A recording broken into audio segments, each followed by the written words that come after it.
The earlier dementia gets picked up, then the earlier help can be available. There are ways to learn to cope and manage what can be a very difficult time. Get talking and find out more about what can be done from where you live. The further away from a large city you are, then the harder it can be.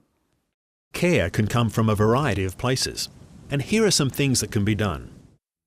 Look after yourself. If you're not doing well, then you can't care very well.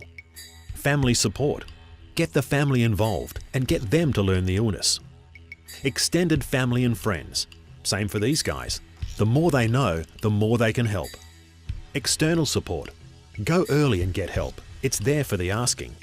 Respite. Don't take it all on all the time. Ask for and get some time off. Residential care. Look early even when you don't need it. One day you might. Alzheimer's Australia offers a wide range of support services, including the National Dementia Helpline. Professional staff are available to provide up-to-date information about dementia and other associated issues. Advice and counselling. Counsellors are available to provide advice, support and advocacy on an individual basis or as a family group. We can provide this over the phone, as an office visit or at your home. The Early Intervention Program is a national program for people newly diagnosed with dementia. Carer Education and Support Program. Courses for carers are run regularly throughout the state and provide information and opportunities for discussion and support in a relaxed atmosphere. Safe Return Program. South Australia's Safe Return Program is peace of mind for those who care for people who wander and become confused. Library. An extensive range of books, videos and activity aids related to dementia care is available. Statewide home and community care workers can ease the burden. In the city, Aboriginal home care provides a variety of services. There's an enormous lack of proper service provision for the 70% of Aboriginal people who are non-remote. In regional areas like Murray Bridge, there are carers available to help out. Debbie Burton runs the Buddy program from her Murray Bridge office. It's a dementia-specific service. It's a respite service for family carers that are caring for someone that's been diagnosed with dementia. And we provide respite support throughout the region in the Hills, Mallee Southern. And we can provide additional support with counselling, education, advocacy, basically trying to get the family carers to have a bit of a break so they can continue with their caring role for the person that they're caring for. Home and community care services can also be had in regional and remote places. In our region we've got our aged care facility, but in terms of what they get in the community is only the support services through our home and community care team. We do get, Alzheimer's Australia comes up and obviously assists us with training and in-services to train up our staff.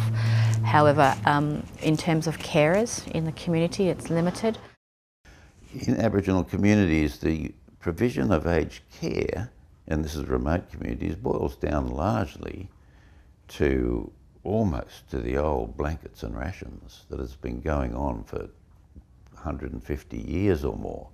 There's no support services or that I'm aware of anywhere else. I mean, there's obviously the clinics in remote communities, but their limitations are obviously around medication management of it.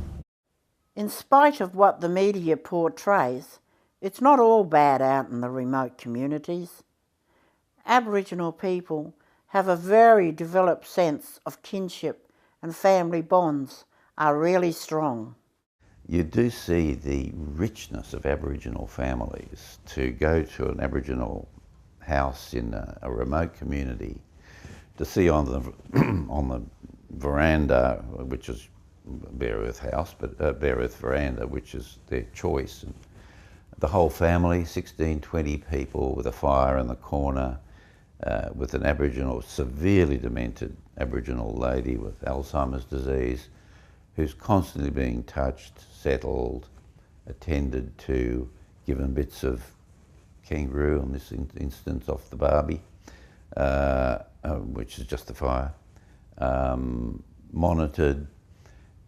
However, when that same lady had to travel to Alice Springs for care and was sent back without an escort in the local bus, of course there was disaster. So there's a lack of appropriate services, but there are strong Aboriginal family support systems. There are still some Aboriginal people not whose family does operate on the basis of reciprocity, and they do help each other genuinely. But unfortunately, with some of our elderly people from the traditional lands, they're being used to such an extent where we're just lost as to how we can intervene. The elders quite accept that the people who have got dementia are a part of every day, and we've had them from one old lady who used to just wander around and never talk to anybody. She just would like to walk continuously, and that was acceptable, but it took some education and reassurance to everybody that, you know, we are watching and we know what they're doing, they are safe. Some people will wander away from their homes and become lost. Sadly, they can become confused and lose the ability to recognise their surroundings. A familiar street may as well be on another planet for them. The Alzheimer's Association offers a bracelet that can be worn by people living with Alzheimer's. And the simple idea is that a person can be helped back to where they belong after easy identification.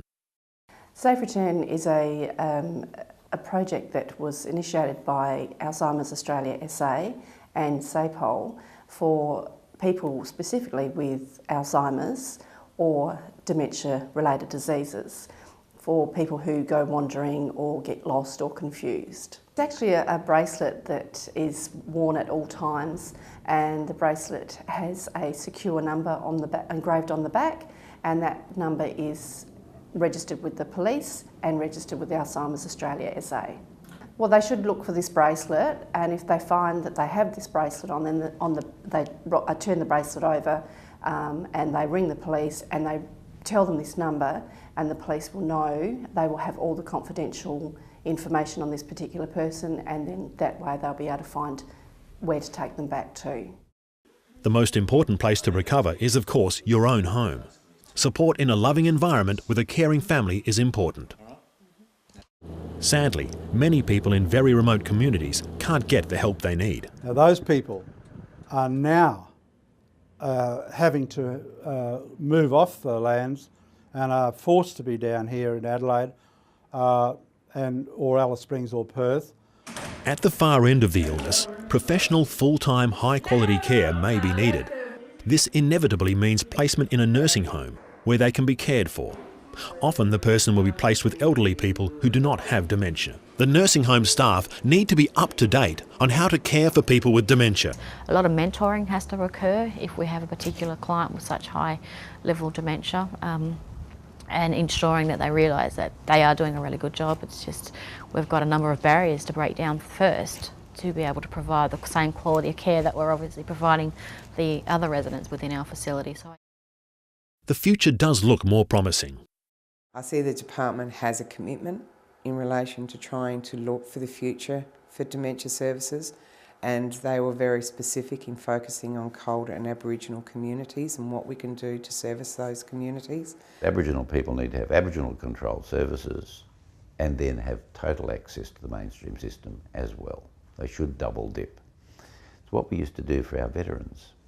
They had the veteran system and then they could dip into the mainstream system.